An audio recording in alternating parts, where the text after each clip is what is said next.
नमस्कार विद्यार्थी मित्रांनो, स्वागत तुमचं माझ्या यूट्यूब चॅनलवरती। आज आपण इयत्ता तिसरी विषय मराठी इंग्रजी मीडियम धडा 5वा आरुषचा प्रामाणिकपणा या धड्याबद्दल आपण चर्चा करणार आणि समजून घेणार आहोत। ऐका आणि वाचा, ऐका आणि वाचा। एके दिवशी शाळेच्या मैदानावर खेळताना आरुषला 100 रुपयांची नोट सापडली। तर एक दिवस शाळेवर मैदानावर खेळताना आरुषला किती रुपयाची नोट सापडली? 100 रुपयाची। त्याने ती उचलली व त्याच्या मनात विचार आला, हे पैसे कोणाचे असतील, आता काय करावं बरं? त्याच्या मनात काय विचार आला? त्यांनी ती नोट उचलली व त्याच्या मनात विचार आला, हे पैसे कोणाचे असतील, आता काय करावं बरं? मग आता काय करावं या पैशांचा, असा त्याच्या मनात विचार आला। आरुषने त्याच्या मित्रांना 100 रुपयाची नोट सापडल्याचे सांगताच, अरे आरुष, आता आपण पैसे तुझेच आहेत, पैसे उचलताना तुला कोणी पाहिलं नाही ना? शाळा सुटल्यावर पैशातून आपण खाऊ विकत घेऊ आणि मजा करू। तर काय झालं, आरुषला विचार आला मनात की पैसे कोणाचे असतील, आता काय करावं बरं? आरुषने त्याच्या मित्रांना 100 रुपयाची नोट सापडायला सांगितली। म्हणजे आरुषला आर्यन सारखे मित्र होते, आर्यनला सांगितलं की आपल्याला पैसे भेटले आहेत, जसं तुम्हाला भेटतात तसं। मग आर्यन बोलला, अरे आरुष, आता ते पैसे तुझेच आहेत, ते पैसे कोणाचे आहेत? तुझेच आहेत। पैसे उचलताना तुला कोणी बघितलं नाही, म्हणून शाळा सुटल्यावर आपण काय करू, त्या पैशातून आपण खाऊ विकत घेऊ आणि मजा करू।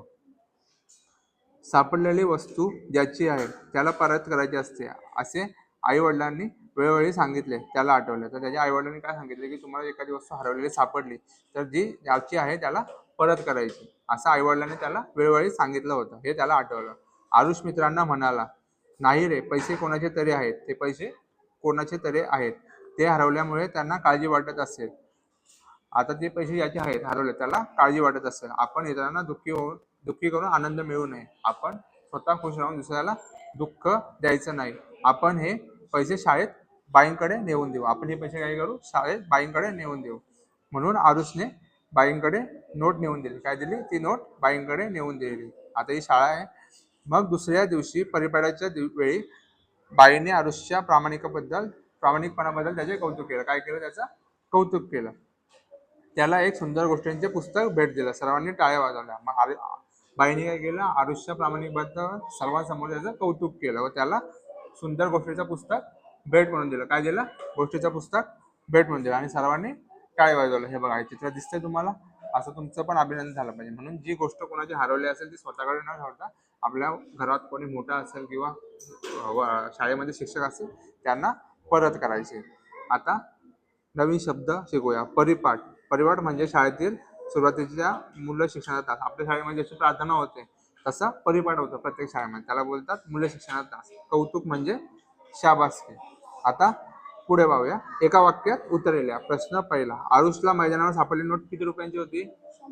किती रुपयांची होती? 100। आरुषच्या अंगी कोणता गुण होता? तर प्रामाणिकपणा। कोणता गुण होता? प्रामाणिकपणा।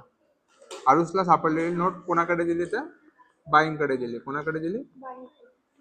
योग्य की अयोग्य? प्रश्न दुसरा, योग्य की अयोग्य ते लिहायचं आपल्याला। रियांशने शाळेत सापडलेले घड्याळ शिक्षकांजवळ नेऊन दिले। योग्य की अयोग्य? त्याने शिक्षकांकडे नेलं म्हणजे योग्य। काय? योग्य। इथे योग्य लिहायचं, मी बरोबर खूण केलेली आहे। मंथनने व त्याच्या मित्राने सापडलेल्या पैशातून खाऊ खाल्ला, हे चुकीचं आहे। काय केलं? चुकीचं आहे म्हणजे अयोग्य। ओजसने बस स्थानकावर सापडलेली बॅग पोलिसांना आणून दिली।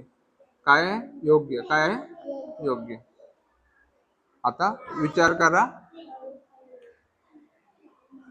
करा व सांगा, तुमच्या मैत्रिणीची एखादी वस्तू हरवल्यास तुम्ही तिला कशी मदत कराल? तर आपल्या मैत्रिणीची एखादी वस्तू हरवली असेल, आपण शाळेतील वर्ग शिक्षकांकडे सांगू की त्याची बॅग, कोणती तरी वस्तू हरवली आहे आणि त्याला शोधण्यास आपण मदत करू।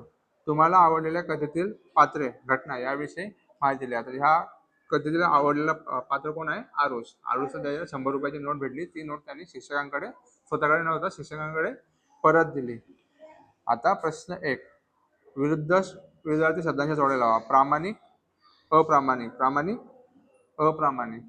दिवस, रात्र, सुंदर, कुरूप, हरवणे, सापडणे। आता लिहिते होऊया। आरुषच्या जागी तुम्ही असता, तुम्ही काय केलं असं हे तुम्हाला इथे लिहायचं आहे। अशा प्रकारे आरुषचा प्रामाणिकपणा हा धडा आपला शिकवून झालेला आहे। तुम्हाला व्हिडिओ आवडला आपल्या चॅनलला लाईक करा, चॅनलला सबस्क्राईब करा, व्हिडिओ लाईक करा आणि शेअर करा। धन्यवाद।